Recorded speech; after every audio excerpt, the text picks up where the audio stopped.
Your Excellency, the Governor, the Honorable Minister, Chief Secretary, dignitaries, ladies and gentlemen. Walking around this T-Hub building this afternoon could not but help me feel that I was looking at a new face of India, one of the new faces of India. The face of entrepreneurship, innovation, and enterprise. Entrepreneurship and the sense of enterprise is not new in India.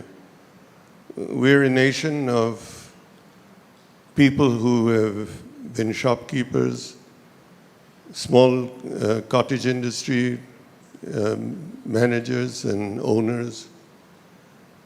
We have done this over the years. We have been entrepreneurs, be it in agriculture, be it in traditional industries. And yet we have not been recognized all over the world as an enterprising country.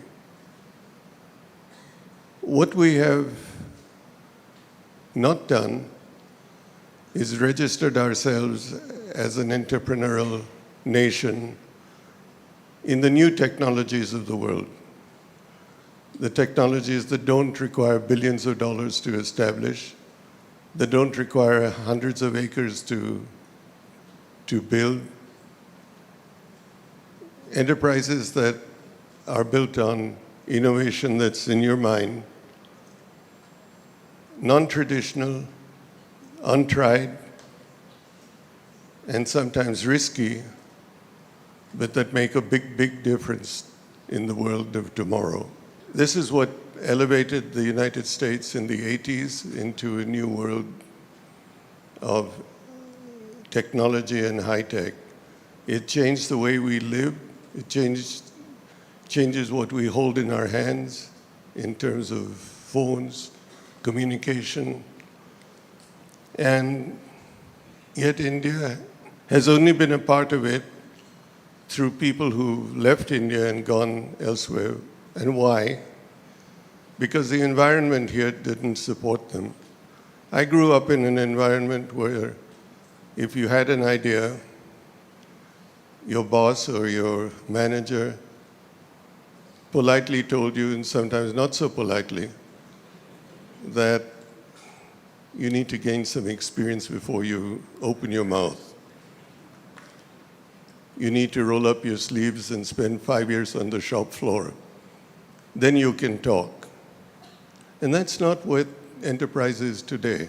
Enterprise today is an ability of someone who may be in his 20s, who has a good idea, and he needs to find a way to implement them. We now have an environment of venture capital that listens to that person, and we have a facility like this to enable that person to try out his idea, to bring it into reality or fruition in a manner that is interdisciplinary, open, and unifying. So this is, in fact, the first look at the new India of tomorrow. Tomorrow, day after tomorrow, etc. Not only in e-commerce, not only in